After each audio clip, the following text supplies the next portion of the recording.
Are you looking to master the art of creating effective and high converting Pinterest ads? Then you're in the right place. Welcome, my name is Adriana. I help Shopify e-commerce businesses and influencers drive traffic and sales utilizing Pinterest. Today's video is a step-by-step guide on how you can master Pinterest ads today. But before we dive in, don't forget to hit the big red subscribe button and to hit the bell to be notified every single time I post a new video here on the Kordial Media YouTube channel. Without further ado, let's dive into step number one. So step number one is to add the Pinterest tag to your store if you haven't done so already. If you don't know how to add the tag to your store, I will have a full YouTube video tutorial on how you can do that in the description box below. Setting up the tag is super important so you can record the data, you know what's going on, you know what Pinterest is reporting versus what your actual store is reporting, and overall it'll help your ads convert better if your tag data is obviously accurate. Step number two, once you've set up your Pinterest tag, you now want to take a look at the tag data on the Pinterest dashboard. So you want to go under conversions to look at the tag data that it's reporting. There are a bunch of different steps over here. First of all, if you're not seeing add to carts, checkouts, page visits, then chances are you didn't set up your tag properly. You have to at least see add to carts for you to know whether or not at least the add to cart event code was set up properly. Ideally, you have tag data on the add to cart and the checkout. So if you can see all those things, page visits, add to carts, checkouts, look at how many page visits you're getting monthly, look at how many add to carts you're getting monthly and checkouts monthly. And then you want to look at how many checkouts you're getting daily and how many add to carts you're getting daily. Having all this information is really relevant to how you're actually going to set up your Pinterest campaigns. Step number three is to actually choose an ad budget. So at the end of the day, what's going to happen here is if you are not seeing enough add to carts daily, so if you don't have at least 50 add to carts daily on your site, then you really should only be running traffic campaigns and only working on getting traffic to your site. If you're getting at least 50 add to carts daily, then you can run conversion campaigns, 1 or 2. You're going to choose the add to cart event code. So in order to run conversion campaigns, you need a bigger budget than you do if you were to run traffic campaigns. Usually conversion campaigns perform the best when they're above $50 a day. Yes, you can absolutely start with $5 a day, but that's not going to get you very far or very much data. You really want to put in at least $50 a day on a conversion campaign, up to $100 a day to start. If you want to run catalog sales campaigns, they're also like conversion campaigns. Those kind of follow the same budget guidelines too. So $50 a day minimum is probably a good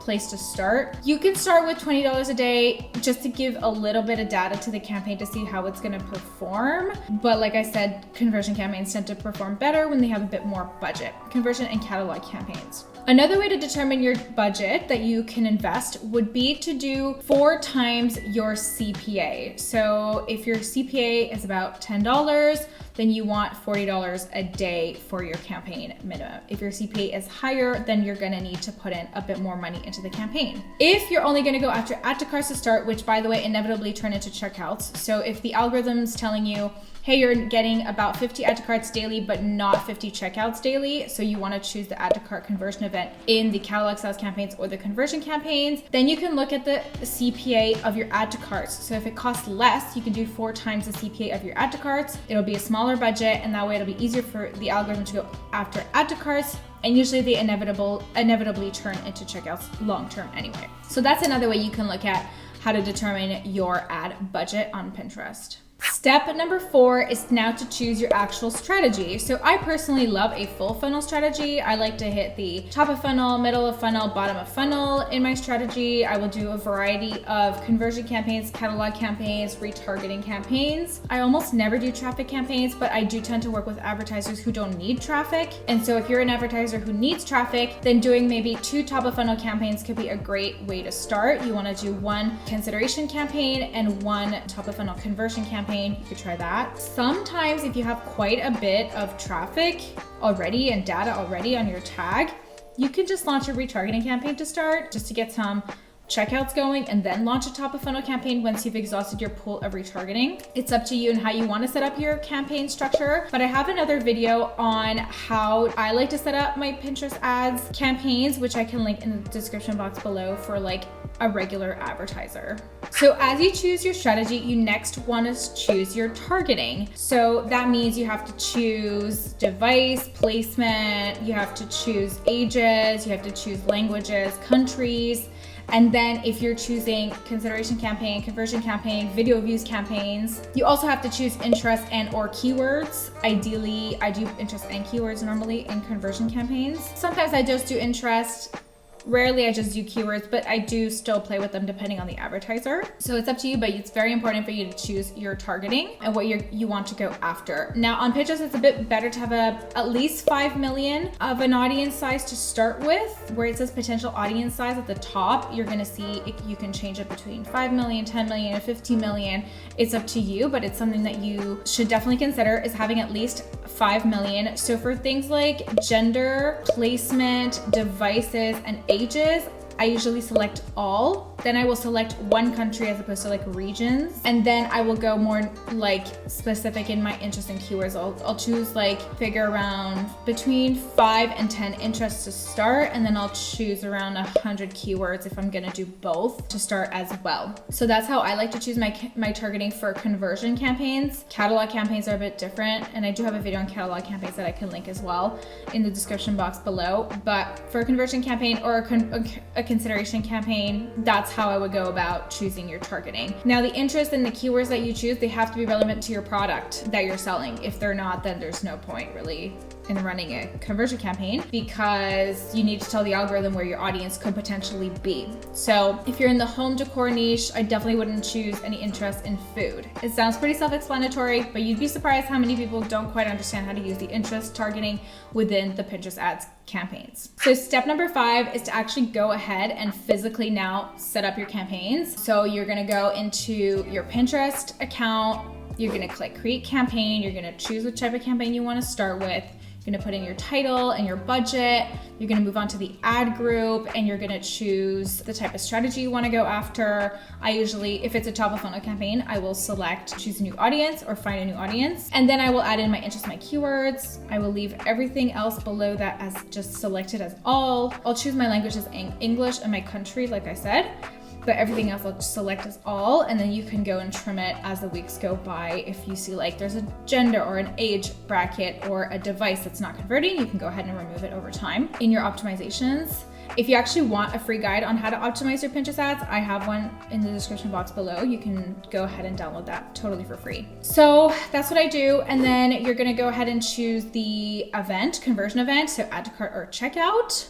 And then you're gonna select a pin. So what I do is I select a pin and then I go and I save the campaign, I launch the campaign, but I make sure it's on pause at the campaign level. So it's not going to spend yet. So at least I've drafted my campaign. Now I just have to focus on the pins. Step number 6 would then to be start to research how you're gonna do your pins, your creatives. You wanna start by thinking about what are the pain points that your customers have. Why should your customers buy from you versus others? You're gonna do Pinterest research and look up other products in your niche that could be competitors and like what they're doing on Pinterest and how they're standing out in the feed. It's really important to look at it visually and see in the look at in the sea of pins for a search term that you would want to potentially appear in. What do the pins look like? Is there a color you can use to differentiate yourself and to stand out in the feed? That's all a bunch of research that's really, really important.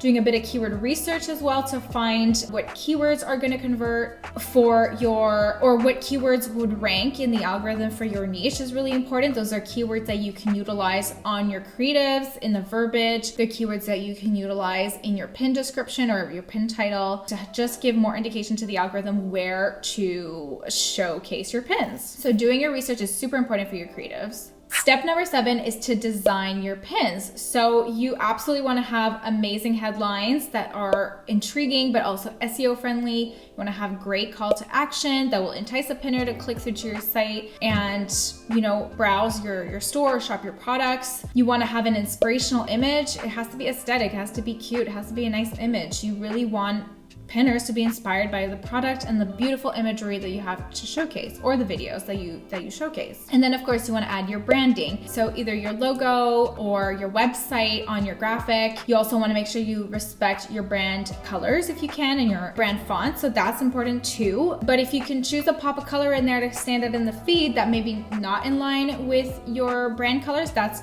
very cool too. It's a great marketing strategy and an idea, so long as you kind of marry your branding with something that's going to sell at the same time, right? So that's the beauty of marketing, is that sometimes it's easier said than done, but something to keep in mind when you're designing your pins. And then you want to respect the dimensions of these pins too. So they should be 1,000 by 1,500. Sometimes we play with videos that are longer just to see if they can stand out in the feed a bit more than a smaller pin, which is like the typical 1,000 by 1,500 dimension. And that's about it. Once you have your pins designed, you can download them and upload them to your campaign. So step number 8 is now to do the SEO for your pins. So you want to make sure that you're collecting about 6 long tail keywords that are relevant to your product. You want to add them in a pin description that is read like natural language. You can use ChatGPT for this. I have a prompt that you can also download for free in the description box below to write SEO-friendly pin descriptions that are also read like natural language. Our own team uses it. And then you also want to write a beautiful pin title that's engaging, but also SEO-friendly, that contains at least one long tail keyword in there. So once you've done all the SEO for your pins, you then want to add the UTM code to your pin. Once all that is complete, you press publish and you add your 4 pins to your campaign. I actually forgot to mention this.